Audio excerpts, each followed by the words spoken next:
కేసీఆర్ జమానాలో సోమేష్ కుమార్, స్మితా సబర్వాల్, అరవింద్ కుమార్, జయేష్ రంజన్, రజత్ కుమార్లు ఏకంగా సమాంతర వ్యవస్థలనే నడిపేవారు. వాళ్ళు ఆడింది ఆట, పాడింది పాటగా నడిచింది. అంతేకాదు, మంత్రులు, ముఖ్యమంత్రులు అడ్డ చూసుకొని వీళ్ళు మిగిలిన అధికారుల్ని వణికించారు. తెలుగు రాష్ట్రాల్లో చాలా మంది ఐఏఎస్, ఐపీఎస్ అధికారులు పాలక పార్టీ కార్యకర్తలా మారిపోతున్నారు.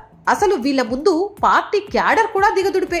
ప్రభుత్వ ఉన్నత ఉద్యోగులుగా ప్రమాణం చేసి ప్రజల కోసం పనిచేస్తామని, సమర్థ కార్యనిర్వహణ తమ లక్ష్యమని చెప్పుకునే అధికారులు ప్రభుత్వాలు రాగానే నేతలతో కుల సమీకరణాలు, పూర్వ స్నేహాలు, రికమెండేషన్లు ఇలా రకరకాల దారుల్లో ముఖ్యమంత్రి, మంత్రుల ఆఫీసుల్లో తిష్ట వేస్తున్నారు.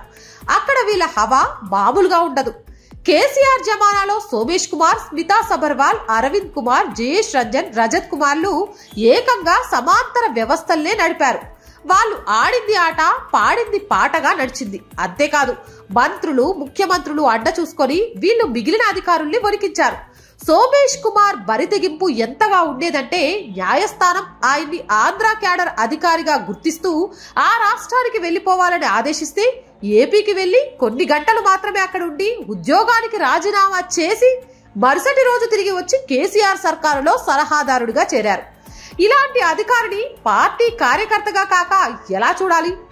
టీఆర్ఎస్ ప్రభుత్వం ఓడిపోయి కాంగ్రెస్ ప్రభుత్వం వచ్చాక అప్పటి ముఖ్యమంత్రి కార్యాలయంలో కీలక పాత్ర పోషించిన స్మితా సబర్వాల్ కనీసం మర్యాదపూర్వకంగా కూడా తాజా ముఖ్యమంత్రిని కలవలేదు. ఇరిగేషన్ మీద రివ్యూ మీటింగ్ జరిగితే హాజరు కాలేదు. అంతవరకు ఎందుకు? విద్యుత్ శాఖ మీద రివ్యూ జరిగితే ఆ శాఖ సీఎండి ప్రభాకర్ రావు తాను ముఖ్యమంత్రి మీటింగ్ కి రానని తెగేసి చెప్పేశారు. వీళ్ళు తమను పార్టీ ప్రతినిధులుగానే భావిస్తున్నారు తప్ప ప్రభుత్వ అధికారులుగా గాని, ప్రజలకు జవాబుదారులుగా గాని భావించడం లేదు. అంటే అధికారుల్లోనే టీఆర్ఎస్ అధికారులు, కాంగ్రెస్ అధికారుల్లోని రెండు వర్గాలుగా ఉన్నారన్నమాట. కేవలం అడ్మినిస్ట్రేషన్ మాత్రమే కాదు, ఐఏఎస్లు, ఐపీఎస్లు ఎంతగా బరిదగిస్తున్నారంటే ఎన్నికల్లో పార్టీ పనులు, డబ్బు పంపిణీ కూడా వీళ్లే భుజాలకెత్తుకుంటున్నారు. ఇది కేవలం తెలంగాణకు మాత్రమే పరిమితం కాదు. ఆంధ్రాలో పరిస్థితి ఇంతకన్నా దారుణం. రాజశేఖర్ రెడ్డి ముఖ్యమంత్రిగా ఉన్నప్పుడు ఆయన కుమారుడు జగన్మోహన్ రెడ్డికి మేలు చేసి జైలు పాలైన సీనియర్ ఐఏఎస్ అధికారిని శ్రీలక్ష్మి జగన్ అధికారంలోకి రాగానే నేరుగా ఆయన ఆఫీసులో చేరిపోయారు.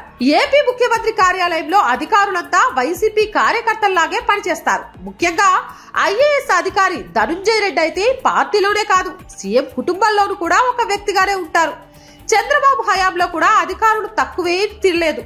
అప్పుడు ఇంటెలిజెన్స్ చీఫ్ ఏబి వెంకటేశ్వరరావు ప్రభుత్వానికి కళ్ళు, చెవులు అన్ని తానే వ్యవహరించేవాడు.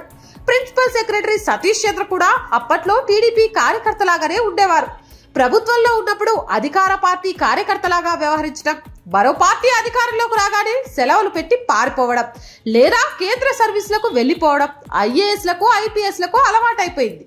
తెలుగు రాష్ట్రాల్లో రాజకీయ వ్యవస్థ ఎంత భ్రష్టు పట్టిందో కార్యనిర్వాహక వ్యవస్థ అంతకు మించి భ్రష్టు పట్టిపోయింది.